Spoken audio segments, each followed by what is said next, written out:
So what do you want to talk about, Marty? Let's talk about reading. Reading. Yes. Do people read? Yeah, it's interesting. People say they don't read. Every time I talk to someone and say I work with publishing, they say, oh, that's interesting. And they're always fascinated by it because they probably don't know many people in publishing. Yeah. But they also generally say, yeah, I just can't get into reading, or I don't read, or yeah, I used to read, but I just find it very hard. I think most people attribute it to their phones and shortened attention spans. Yeah. Were you ever a reader in your life? No. Yeah, neither was I. Mm-mm. So when I got out of college, I thought, what would be a good avenue for me to go as a non-reader? So I thought publishing.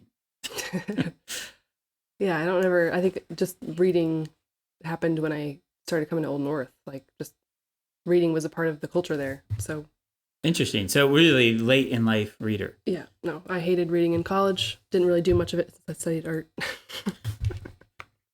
And then other than reading the Bible, like I don't think I did that consistently either. Yeah. As a college student. I always say that I'm actually positioned pretty well to do what I do with publishing because I'm not naturally a reader, and yet I still think it's close to invaluable to try to read, and maybe just back it up to say even more foundational than reading is learning, to be a learner. Yeah. One of the things we say when we talk about in Vine Growers workshops is that a disciple is a learner. Now, it's not just learning for head knowledge, but it's kind of transformative learning. And so, yeah, maybe today we would say people have the opportunity to learn through podcasts or audiobooks. But I'd still say that there's something unique about reading that helps me process information and learn in a way that none of those other avenues do. Well, isn't that why it's a written word too? The Bible, Yeah. like, Yeah, causes us to learn because we have to read it. Now we have to be careful because we know the original readers of the New Testament weren't readers. So That's true. That's true. But they relied on people reading a scroll or reading out loud. And yet we also know from Paul in early church history that there were parchments, there were, as we would call today, books passed all around. And so while, reading was very much, the literacy rates were very much small compared to today, there's still a sense it is the written word. And this is how God has passed down his truth throughout the generations, is through the written word. And so as such, or even think about from the Old Testament, it was interesting that the prohibition from the law and the Pentateuch was not, God was not to be seen or even imaged. This in the Ten Commandments, do not make a graven image. He's supposed to be heard and listened to. But that was actually passed down through the written word of the Pentateuch. Yeah. And so there is something valuable we learn from how that was set up in the Old Testament, that God transmits, to use a very mechanical word, his truth through words. And so the way we process words in our current culture is very much important in terms of we are to be readers. And just to say something that I think we all know, we are a very literary based society. I mean, think about how much you actually read. If you need to get information to Scott, your husband, you text him and he reads it and he often responds or not. Depending on the day. Yeah, it depends on the day and what's going on. And so I try to help without being one of those kind of pedantic Pharisee. Try to help people say, no, actually, you do read a lot.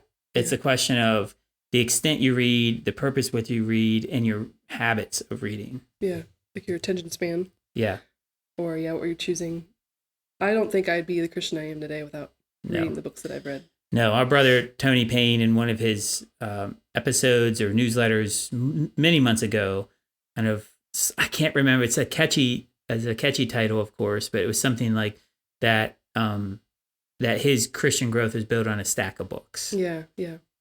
And this thinking about how important it is that I receive Christian teaching through sitting at the church I was at, any church I've been attending in the present moment in my life, listening to the sermons, going to Bible studies, but also very much so reading books, trying to push through books. I'm not a fast reader. I have to reread sentences, paragraphs, even pages. My comprehension is not great. but I have just grown. I think about the things in life that have, looking back, that have given me significant moves forward in maturity and thinking have become through books. Yeah. I think about Guidance in the Voice of God that Tony and Philip Jensen wrote. I think about Gospel and Kingdom by Graham Goldsworthy, or God's Big Picture by Vaughn Roberts. And I could go on with a list of 15, 20 books that are just... Yeah, I forget. I don't know who said it. It's a famous quote. It's about like books don't change people's lives, but paragraphs do. Like I feel like that's... Yeah. You finish books in a certain period, but like one thing sticks out to you. Or if you flip through it and you read it years back and you find something you highlighted, oh yeah, I remember that. Like just things that make sense at the time, or things that change your life, or I don't know. Yeah. I like that quote. I don't know who said it. Yeah. I should know, but no, it's okay. You should attribute it to yourself. That'd be good. It wasn't me. As a famous Lindsay once said. But it's interesting that we're talking about these things, and we know that as Christians, we first and foremost, we're Bible readers. And I've heard people say fairly enough, that, you know, we should not let our Christian reading distract us from Bible reading. Absolutely right. But I often don't see those two in contradiction to each other. I often find that the more I'm reading in life, the more I'm Bible reading. And the more I'm Bible reading, or the better I'm Bible reading, the more it spurs me on to do other reading. Yeah. So, of course, in one sense, we have 24 hours a day, limited amount of time. So every minute I spend doing one thing, obviously the opportunity cost is at expense of something else. But there is I concede that. But I also think, generally, I encourage people, if they just struggle to get any reading, to just try to, similar to working out or any kind of habit, is just pick something you're interested in as it relates to Christian topics, ideas. Find a book or get a friend to recommend a book and just read one chapter. Yeah.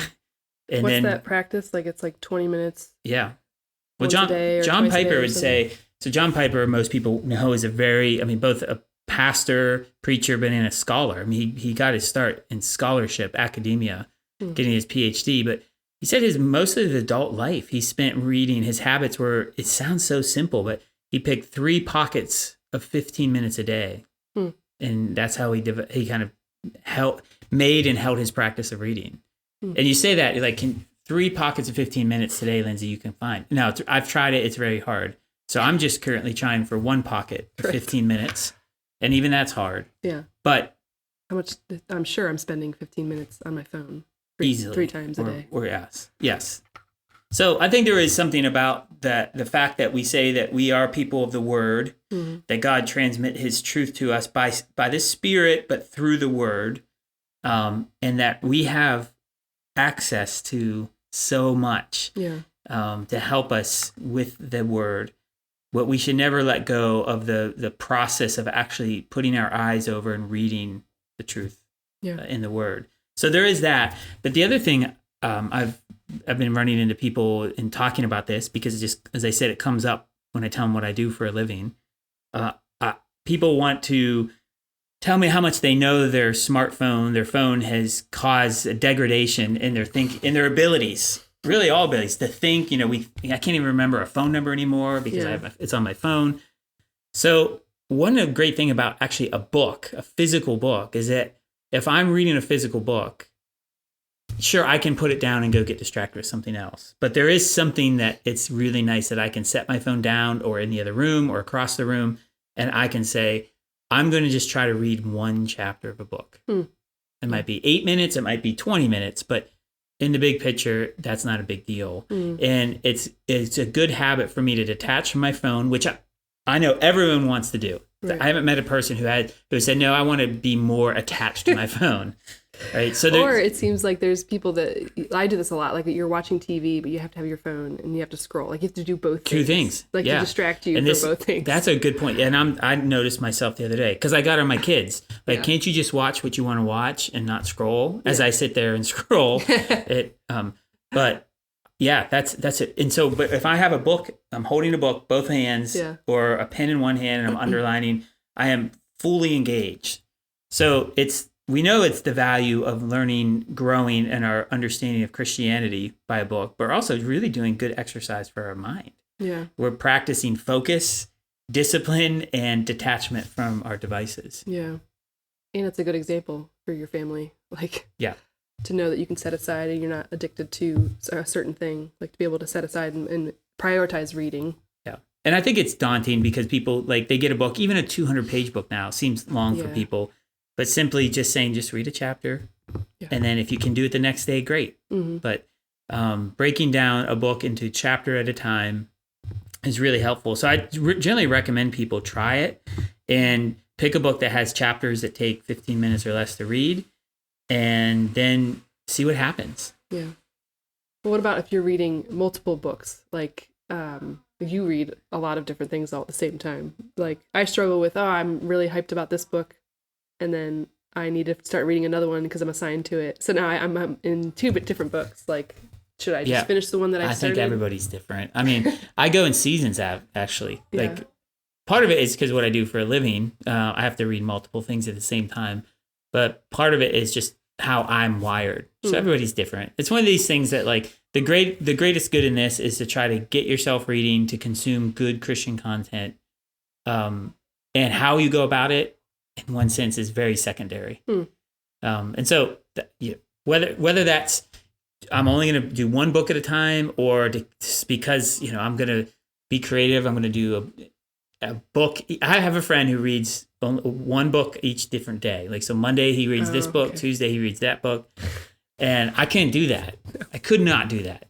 But however you get there, I think it's the idea is just start getting through. John Chapman, a well-known Australian, he said that about Bible reading. He tried to say, let's lose all the other kind of stuff that's good, but kind of sometimes get in the way, and he'd say, move the bookmark to the right. I just like that idea.